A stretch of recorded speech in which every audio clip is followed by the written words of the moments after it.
السلام علیکم، امید کرتی ہوں میرے تمام ساتھی ایمان اور صحت کی بہترین حالتوں میں ہوں گے۔ آج ہم ڈینجرس ایفیکٹس آف سلیپنگ لیس پر بحث کریں گے، یا پھر کم سونے کے نقصانات کیا کیا ہو سکتے ہیں۔ مگر اس سے پہلے جو ویورز میرے چینل پر نئے آئے ہیں وہ چینل کو لائک، شیئر اور سبسکرائب کر دیں اور گھنٹی کے بٹن کو دبانا نہ بھولیں تاکہ میری دلچسپ ویڈیوز کا نوٹیفیکیشن سب سے پہلے آپ کو ملے۔ کم سونے کی وجہ سے جسم مسلسل تھکاوٹ کا شکار ہو جاتا ہے، جس کی وجہ سے دماغ بھی ٹھیک سے کام نہیں کر پاتا اور انسان میں چڑچڑا پن بھی پیدا ہو جاتا ہے۔ مسلسل کم سونے کی وجہ سے انسان سیریس ہیلتھ پرابلمز کا شکار ہو جاتا ہے۔ ڈاکٹرز کے مطابق ایک انسان کو کم از کم 24 گھنٹے میں 7 سے 9 گھنٹے سونا چاہیے۔ اچھی صحت کے لیے ایک اچھی اور تسلسل والی نیند ضروری ہے۔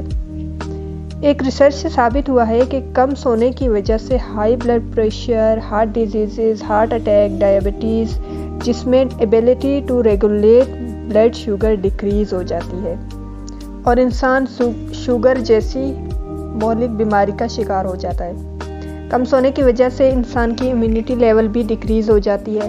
مطلب ایک ایسا انسان جو کم سوتا ہے اس کے جسم میں بیماریوں سے لڑنے کی طاقت بھی کم ہو جاتی ہے اور اس کی عمر بھی کم ہو جاتی ہے۔ ظاہری سی بات ہے، اگر جسم کمزور ہوتا جا رہا ہے تو عمر بھی کم ہو جائے گی۔ ہارمونل ایب نارمیلٹیز بھی انکریز ہو جاتی ہیں۔ جو لوگ کم سوتے ہیں ان میں ذہنی صحت جیسے مسائل بڑھ جاتے ہیں، مثلاً چڑچڑا پن، غصہ آنا، اپنے ایموشنز پر کنٹرول نہ کر پانا اور سڈن ریئیکشنز وغیرہ۔ اس کے علاوہ موٹاپا، کینسر اور فرٹیلٹی جیسے مسائل بڑھ جاتے ہیں۔ ہم کتنی دیر سوتے ہیں؟ میرے ویورز جو یہ ویڈیو دیکھ رہے ہیں انہیں خود یہ چیک کرنا چاہیے کہ وہ 24 گھنٹے میں کتنی نیند لیتے ہیں اور ان کی نیند میں کتنا تسلسل ہے بھی کہ نہیں۔ ہمیں کتنی دیر سونا چاہیے؟ ڈاکٹر میتھیو کے مطابق نیند کی کمی کا مطلب ہے جسم پر تشدد کرنا۔ 24 گھنٹے میں کم از کم 7 سے 9 گھنٹے سونا چاہیے۔ کم سونے والے لوگ عموماً زیادہ کھاتے ہیں کیونکہ ایک ہارمون جس کو گریلن کہتے ہیں جو بھوک کے احساس کو بڑھا دیتی ہے اور انسان کو لگتا ہے کہ اسے مزید کھانا چاہیے، حالانکہ وہ اچھا خاصا کھا چکا ہوتا ہے لیکن پھر بھی اسے محسوس ہوتا ہے کہ اسے اور بھی کھانا چاہیے۔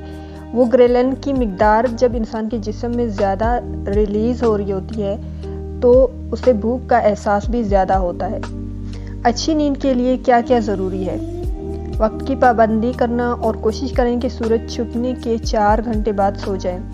آج کل تو ینگ لوگ late night cell phone use کرتے رہتے ہیں جس کی وجہ سے آنکھوں کے مسائل، اوور تھنکنگ اور مینٹل ہیلتھ ایشوز وغیرہ بڑھ جاتے ہیں۔ سونے سے 4 گھنٹے پہلے کافی نہ پئیں۔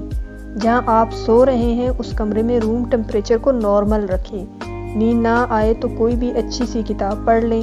نیند نہ آنے کی وجہ سے بستر میں نہ لیٹے رہیں کیونکہ ایسا کرنے سے دماغ کو بستر میں سوچنے کی عادت پڑ جاتی ہے۔